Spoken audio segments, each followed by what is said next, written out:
Hi everyone, Lou LaManna here in my cigar box guitar building workshop. Got a lot I want to cover today. We're even going to actually do some work. But the main purpose of this video is end grain. Here it is. Seal your end grain. I'm talking about this part of your neck. Put some finish on that, whether it's even just stain, but whatever you're using for finish, put some on there. It protects the end of that from moisture getting in and wreaking havoc. Even here, everywhere on your neck where there's end grain, make sure you seal it, because that's the best place for water or moisture, humidity to get into your wood and cause problems. Now, we're going to talk about making your neck stable. You know, what I did for a long time was I just took my wood, made basically the shape of my neck before I put the fretboard on, and I would take one of these. This is a cutoff, it's too short for this, but it's an 1/8 inch thick, 1/2 inch deep steel bar that you can't bend this way for anything. And I used to route a channel right down the middle and submerge that under the fingerboard. And the idea being to stiffen the neck and make it more stable. Now, I did that for a long time and never had a problem with it. However, I did one, and if you go back on my old videos of making 5 CBGs at once, the undercrown 3-string that I made was a piece of burl walnut, and I put one of these in it, and 2 weeks after I strung that guitar up, the neck just went wow. So there's something wrong here. Why didn't that work? Paid a visit to Mike Amato at the Bedford Banjo Shop and said, Mike, what's the deal with truss rods? And that's a can of worms. Hoity-toity guitar builders put truss rods in their guitars. It's not to strengthen the neck, it's to be able to control the amount of bow you have if you want higher or lower action. Well, with cigar box guitars, you know, we adjust our action from the nut and the bridge, and for all intents and purposes, that's good enough for us.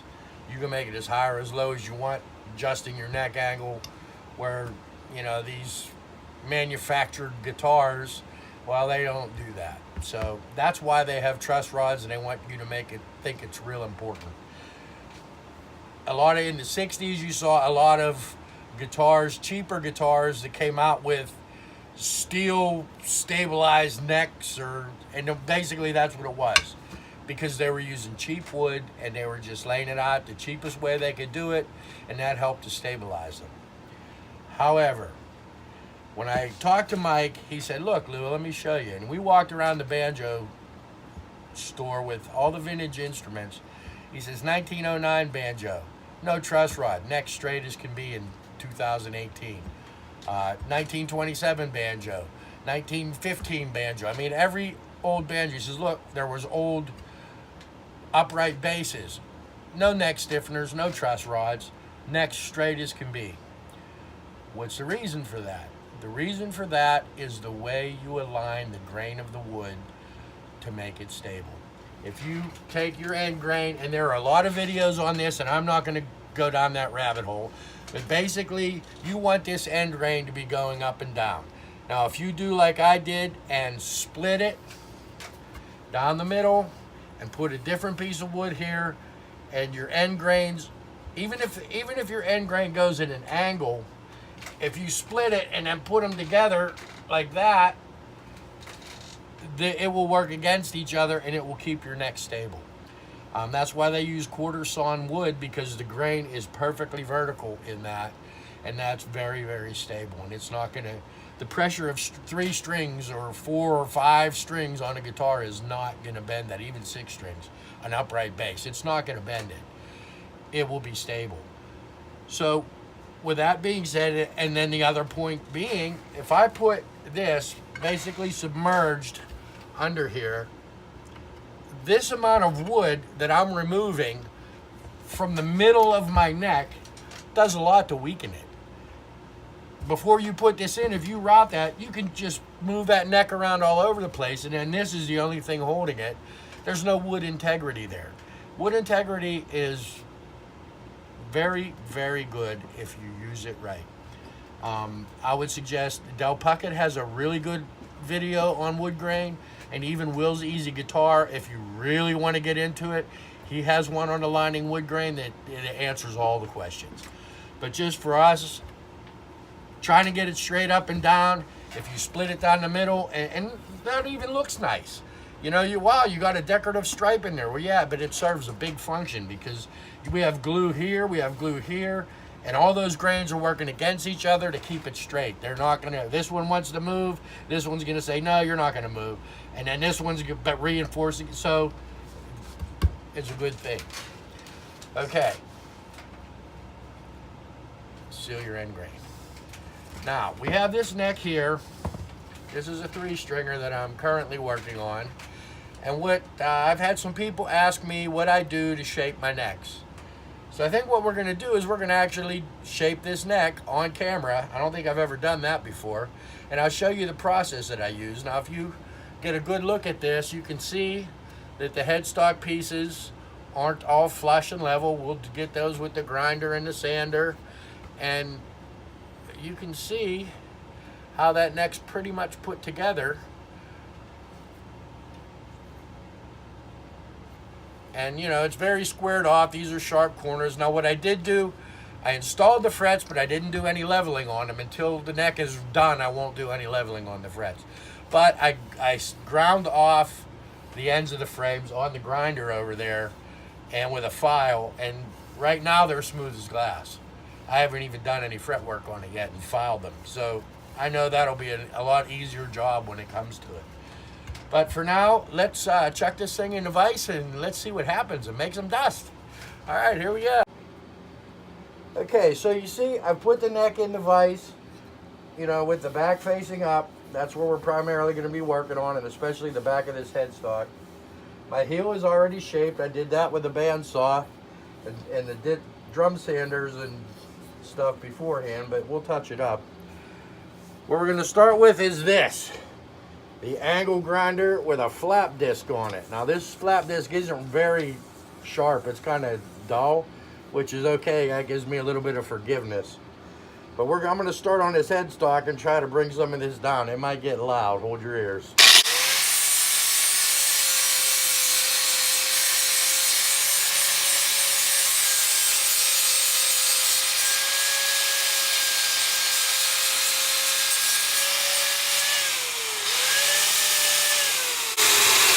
Look at that. Now that's good enough for the angle grinder. Now what I want to do next is I want to start taking these corners down and thinning the neck. Now before, when I used to use these inside my necks, I had to be very careful how deep I went, or I would expose this and then the whole neck would be ruined. Now I don't have to worry about that, and I can thin the neck down a little bit, which I'm going to start with while it's flat.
Okay, so that's as far as we go with the angle grinder. It's very rough, and I'm not worried about anything. This is my measuring tool. You feel with your hand, you can feel where it needs more work. Let me get over here. Then we go from the angle grinder, which is a big heavy tool, to the disc random orbit sander. Now, right now we'll start with 80 grit, then I go to 120 grit, then 220 grit. So then we start to round it a little bit more with this.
Okay, you can see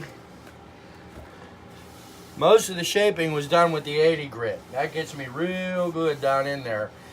And then when I move up to the 120 and the 220, we're just going to be smoothing it before we take it to hand sanding, and then we'll take it all the way up to 1500 grit hand sanding.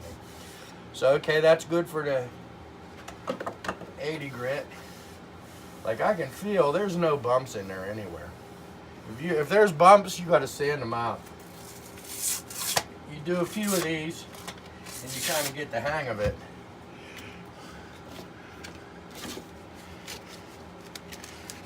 Uh-huh. 120 grit, I'm not going to spend a lot of time with. I just basically trying to get the scratches out that I left from the 80 grit.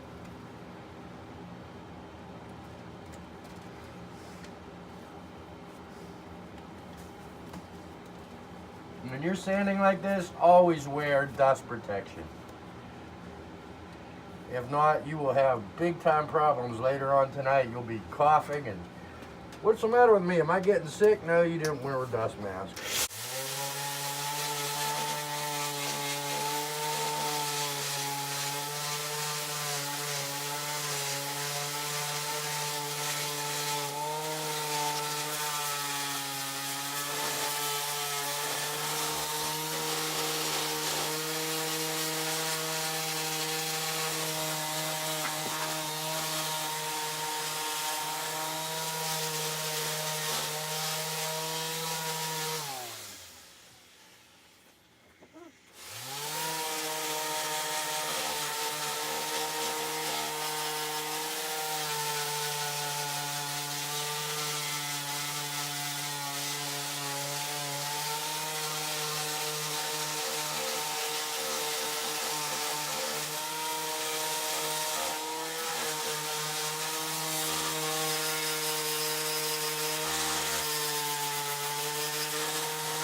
Look what I found. End grain. Make sure you seal it.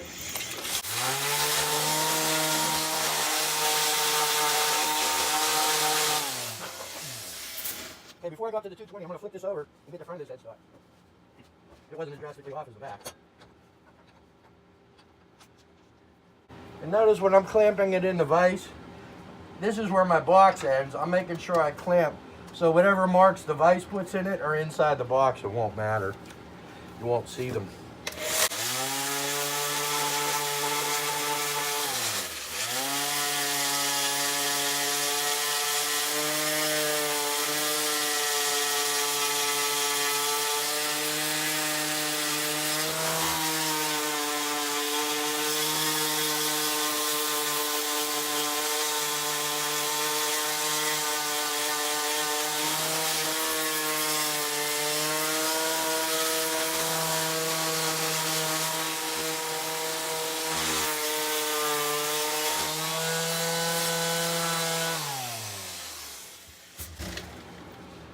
Very nice.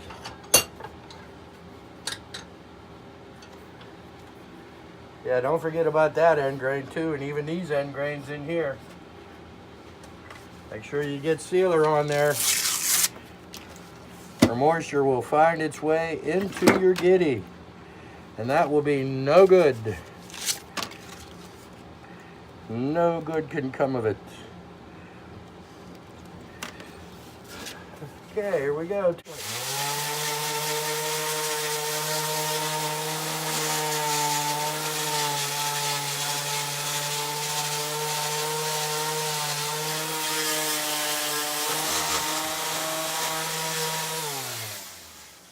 Always working with a side. Don't try to work over because you'll mess up.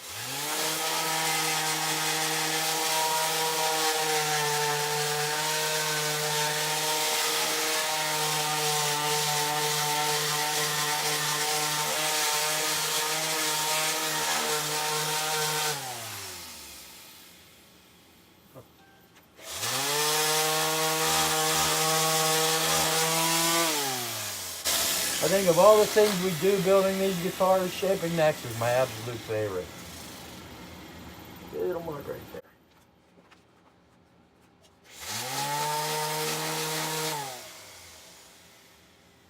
I mean, that's like perfectly smooth. There's no right here. And if it's not right, now is the time to fix it. Because once you get this put all together and everything's done and you're playing it 3 months from now, man, I wish I would have went back and sanded that one little divot in my neck, you know? It feels pretty good. I get the front of this with some 220 here.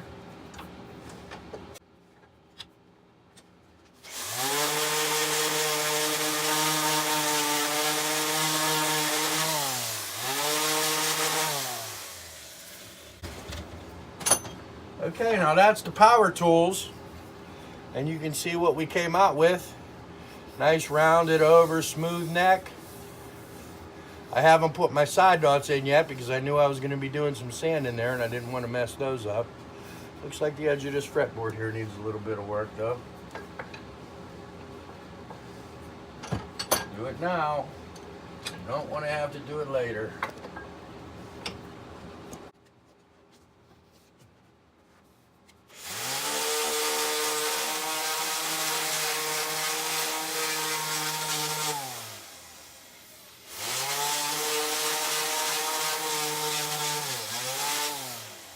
Now even at this stage, it doesn't have to be perfect because we're going to come down here with a whole plethora of hand sanding different grits. That's where you get perfect. Here we're just getting it. That feels pretty good. But you know, when you're sanding, you get sawdust in your fingertips and everything feels smooth. So you kind of got to clean your hands. Maybe wipe this down with some mineral spirits. Get all the dust out. That looks pretty good though. All right, let's clean it up and then we'll start hand sanding. Okay, I wiped this down with some mineral spirits, and in cleaning my hands and feeling it, I can feel right here there's a little bit of a bump. Or a little bit of a divot actually. There's a knot right there. All right, so we'll start. This is 220.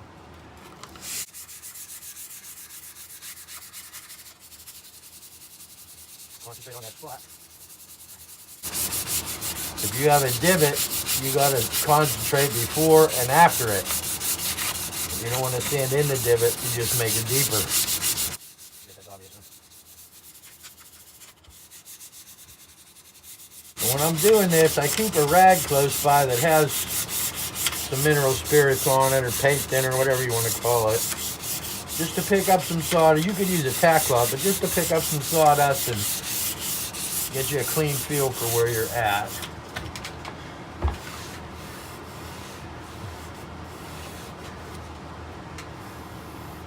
Yeah, see, just with that little bit, that bump is gone. Oh, that is a nice feeling neck. Oh my goodness, I can't wait to play it. All right, let's do the headstock. You can see what came off of there.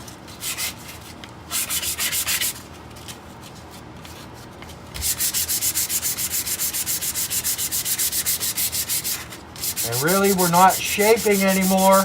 We are just removing scratches from the thicker grit sandpapers, minor shaping, rounding over corners,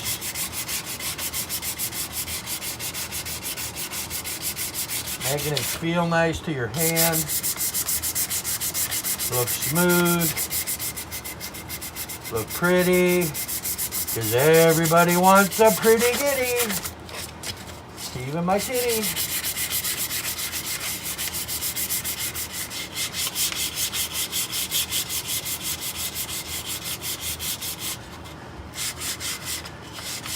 This light colored wood in the middle here is some 200-year-old cherry, even the fingerboard.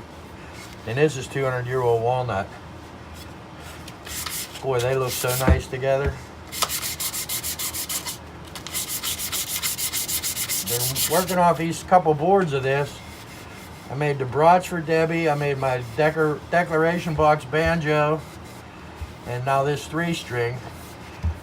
The reason I'm making this, when I made Debbie's broch, it was a 24-inch scale, which was shorter than other scales that I've made. I usually make 25.5, and I just fell in love with that scale length. It was so much easier to reach chords, and so I made my banjo out of it, and then I have a 3-string that I've been playing a lot that's 25.5-inch scale. And you guys are like, you know what, I want a 24-inch 3-string, so that's what this is gonna be. Okay, after 220, we graduate to 320.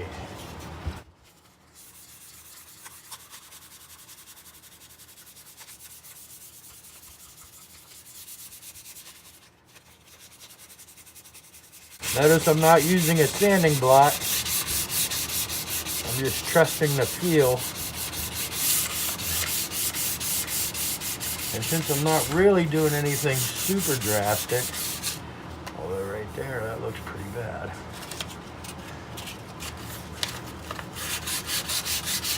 Yeah. There we go.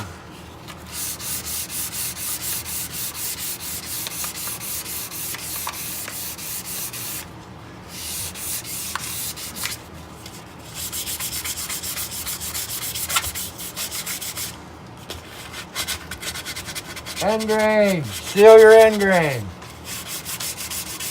You get nothing else out of this video. No matter what woodworking project you're making, furniture or anything. Seal your end grain.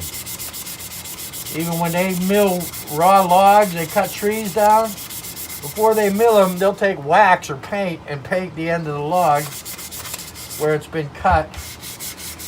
And that's to prevent moisture escaping and the middle of the log drying out quicker than the outside of the log, and that makes the log split. You want it to dry out as evenly as possible, especially if you're air drying.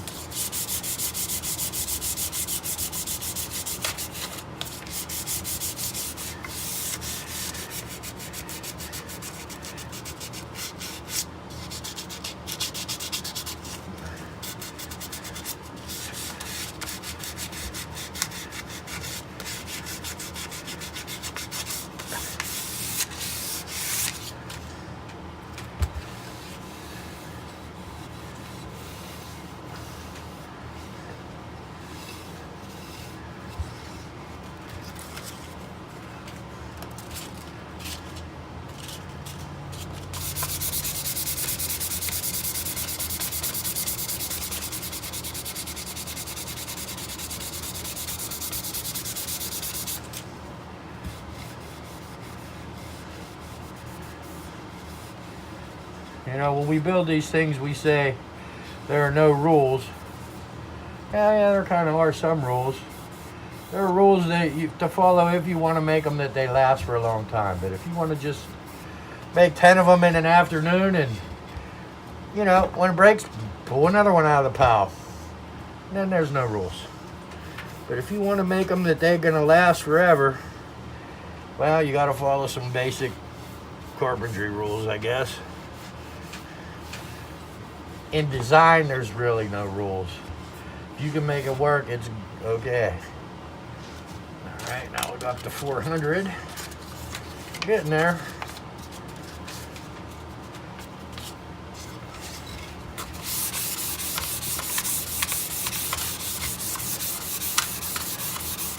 Doesn't take much.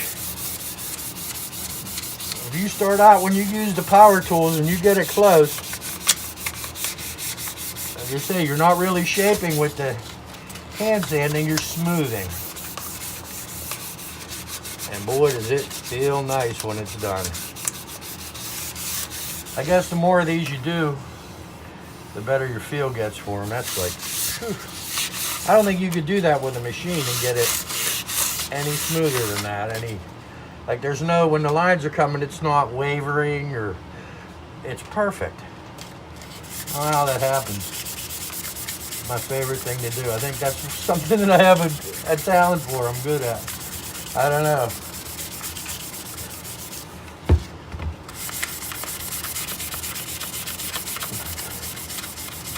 Definitely my favorite part of building instruments. You know what the part I hate the most is? Drilling the holes for the tuning machines. Even on a 3-string, it's so hard to get those lined up right and get straight string pull. I'll agonize for days over drilling those holes. For this, you can see, I just get right to it and do it. Feeler. Wow. Like butter. All right, 600 real quick. Break the back of this paper a little bit.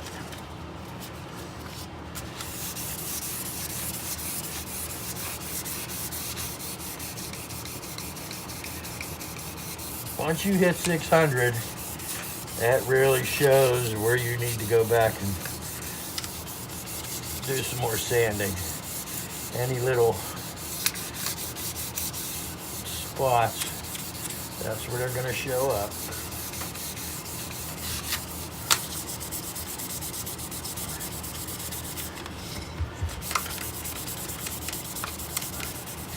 And I don't put a heavy coat, especially on the back of my necks. I don't put a heavy coat of finish on there.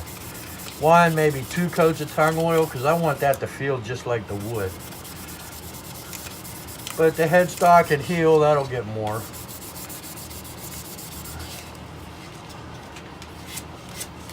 Oh, look what I found. Say it with me. End grain. Seal your end grain.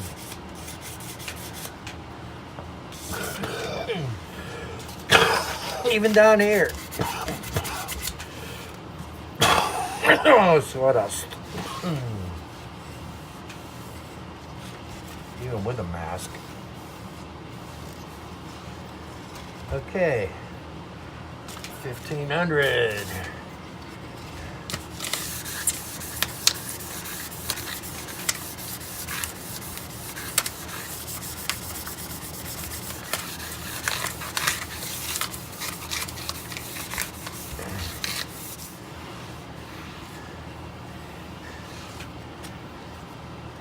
Thanks for spending all this time in my shop with me. I sure enjoyed it. Later on today, we're going to do a video of the Declaration banjo, little sound video. I need to take a drink. Even wearing a dust mask, the dust can get you. So, thanks for watching. I'd like to thank all the usual suspects: Ben Baker, Shane Spiel, Mike Amato. Everybody else, keep making your videos. I love watching them. We haven't done one for a while. We just haven't had a chance to do it, so I'm glad we have. Everybody have a good time. I know I'm having a good time. Until next time, see you later. Bye.